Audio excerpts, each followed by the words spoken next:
What's up, Waukesha North? Welcome to Miss Beehner's first annual open mic poetry slam. So basically today I want to talk to you a little bit about etiquette. The first thing is give everybody respect as if you were the one performing, because it does take a lot of courage to get up here and spill your soul. Second of all, for those of you who are performing, I want to give you a little breakdown of how you're going to be judged. So we have voice and articulation. Basically, you got to be able to project. Everybody needs to be able to hear you. Second, we have dramatic appropriateness. Does your piece move the speaker? Are your gestures appropriate? Physical presence. Are you confident up here, or are you just inside your shell? Don't be inside your shell. And last but not least, your writing. Does your writing move the audience? And then there will be a final, just like a big, significant, prominent part of the score, which is your overall quality of the piece, which counts for the most of your points. And yeah, I guess what I'll do now is go through the instructions of how to power clap, because I don't know if all y'all know how to power clap. Who does? Okay, I see maybe like two of you out there who don't know how to power clap. So I'm going to demonstrate this right now. A power clap is one unified clap. So everybody, on the count of three, I want you to just put out, all right? 1, 2, 3. That is what we will be doing at the end of each performance. That way we don't disrupt somebody's piece and we don't get in the middle of their hard work that they put into writing it. So I don't want to hear any talking, any clapping, any snapping. I mean, no kind of praise during the pieces, because as much as that means a lot, it also does take away from the quality of the piece. Finally, I want to talk to you guys a little bit about the bells.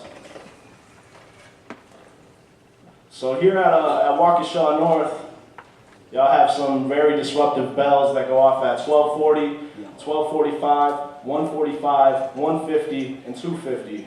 So if at those times you are performing a piece, what we would like you to do if the bell goes off is that you just pause. Pause your piece, maybe pick it up at that line or pick it up at like a couple lines before, so everybody gets that, everybody just gets the full intent of your piece.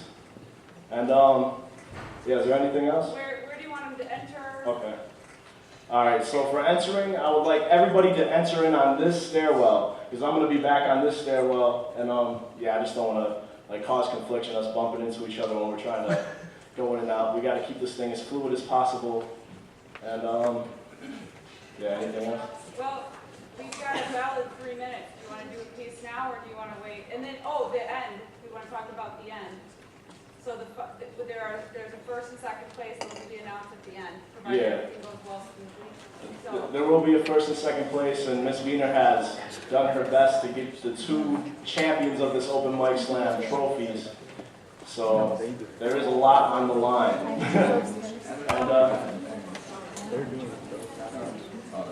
And we break down the scores because Do they add it up down there? we don't edit. yeah. We gather the sheets. And at the end, there will be something for everybody. So I'm actually going to start this out. If everybody can hear me, clap twice. All right, now. I'm going to start this thing off with just a sacrificial piece that the judges can use to, I guess, gauge whatever they want, and they'll know how to stay consistent throughout the rest of the thing. That's the most important part for the judges. Y'all have to stay consistent in order to make sure that this slam goes right. So if you give somebody a 7, and then 20 poems later you give that same kind of quality a 10, you're messing up, dude. All right, so I guess without further ado, this is just a piece called Dear Mommy.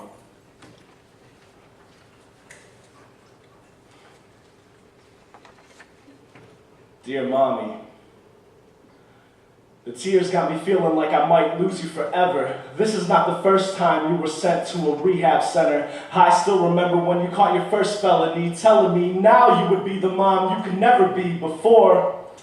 Helping you was like fighting in a losing war, because although I was your son, you still loved your husband more. I used to wonder, how could you love a man that I saw beat you to the floor one too many times? Getting hit once is too many times. You have 7 plates in your face because of that man, which is why I'll never understand why you always run to that man. It's so sad that that's what you believe love was. I pray that one day you'll say that enough is enough, because love is not getting hit when your partner gets angry at you. Mom, I wish I could go back in time and have a conversation conversation with you before you ever met that man and sold those drugs, before you ever crushed those pills and snorted them up, before the Vicodins and Percocets invited in the worthlessness. It's hurting us, murdering our relationship in the first degree, because in the end it's not the lies. The truth is hurting me, and the truth is you were closer to death than you ever were to me.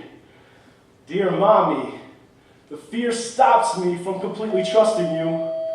Pause. Don't get me wrong, I've never stopped loving you. It's just that I'm not absolutely sure what you'll do next month when you get out of rehab. You see, we've had the same situation, faces before, so if you touch another drug, I don't know if I can take it no more, because my little brothers need their mother's love way more than you'll ever need another drug. You gave up my childhood for abuse and your addiction. I'm already an adult. Listen, I refuse to introduce my future children to the lifestyle that you live with. Just trust me, you're already strong enough to make a decision. Just put your foot down and believe in yourself. Independence and loving yourself will help you overcome. You got this, all the pain that you felt. We can't turn back the hands of time, Mom, but we can make the future better. 36 is too damn young, to lose you forever. Prove to me that I can start trusting you. Even though you weren't there for me, I've never stopped loving you. And right now my little brothers need their mother's love so much more than you'll ever need another drug. Dear Mommy, I need you to know that I still believe in you, and I love you.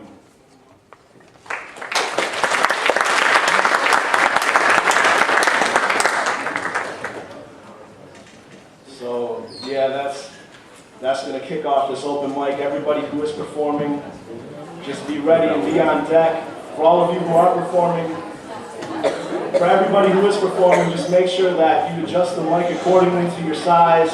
You might have to twist it down if you're a little bit shorter. Just make sure that everybody can